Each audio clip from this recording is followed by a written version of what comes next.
கர்த்தருக்குள் பிரியமானவர்களே, ஏப்ரல் 11 இன்றைய பனித்துளிகளின் தலைப்பானது பயணம் தொடரட்டும்.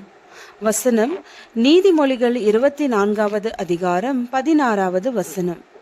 நீதிமான் 7 தரம் விழுந்தாலும் திரும்பவும் எழுந்திருப்பான், துன்மார்க்கரோ தீங்கிலே இடருண்டு கிடப்பார்கள். கர்நாடக மாநிலம் பாகல்கோட் என்ற ஊரில் பசவேஸ்வர என்ற பெயரில் ஆங்கில வழி கல்வி ஸ்தாபனம் ஒன்று உள்ளது. அந்த பள்ளியில் அபிஷேக் என்ற மாணவன் 10ஆம் வகுப்பு படித்து வந்தான். 2025ஆம் ஆண்டு மார்ச் ஏப்ரல் மாதத்தில் 10ஆம் வகுப்பு பொது தேர்வில் அபிஷேக் தனது சக மாணவர்களுடன் தேர்வு எழுதினான். மே மாதம் தேர்வு முடிவுகள் வெளியானது. தேர்வு முடிவுகள் அவனையும் அவனது பெற்றோரையும் பள்ளி நிர்வாகிகளையும் ஆசிரியர்களையும் அதிர்ச்சிக்குள்ளாக்கியது.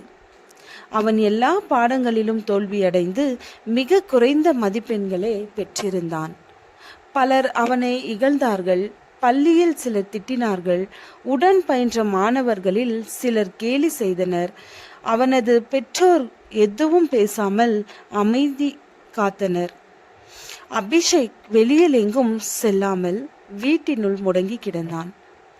ஒரு நாள் அவனது பெற்றோர் வீட்டில் ஒரு நிகழ்ச்சி ஆயத்தம் செய்தனர். உறவினர்களும் அண்டை அயலாகத்தாரும் அழைக்கப்பட்டனர். அந்த கொண்டாட்டத்தில் அபிஷேக் கேக் வெட்டினான்.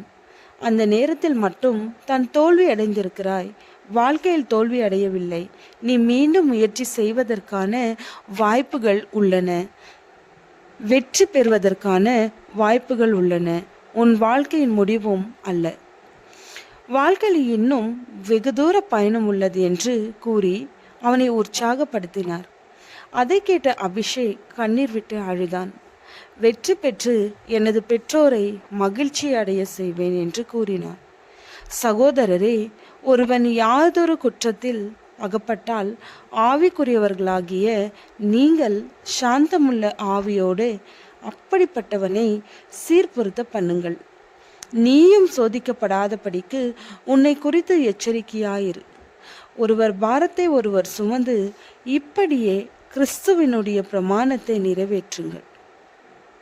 கிறிஸ்துவ வாழ்க்கை பயணத்திலும் அநேகர் தோல்வி அடைகின்றனர்.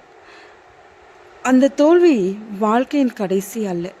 அப்படி வீழ்ந்தவர்களை மீண்டும் கிறிஸ்தவ வாழ்க்கை பயணத்தை தொடரலாம். இயேசுவிடம் மன்னிப்பு உண்டு. சகல விசுவாசிகளாகிய நாம் அப்படிப்பட்டவர்களை உற்சாகப்படுத்தி மீண்டும் விசுவாச வாழ்க்கையில் நடக்க உதவி செய்ய வேண்டும். தூசியை உதறிவிட்டு எழுந்திரு, உன் கழுத்தில் உள்ள கட்டுகளை அவிழ்த்துவிடு. ஏசாயா 52வது அதிகாரம் 13வது வசனம். ஜெபம். பிதாவே, நாங்கள் திரும்ப கட்டப்பட, திரும்ப எழும்ப, திரும்ப ஒளி கொடுக்க, பிறருக்கும் உதவிட கிருபை அருளும். ஆமென்.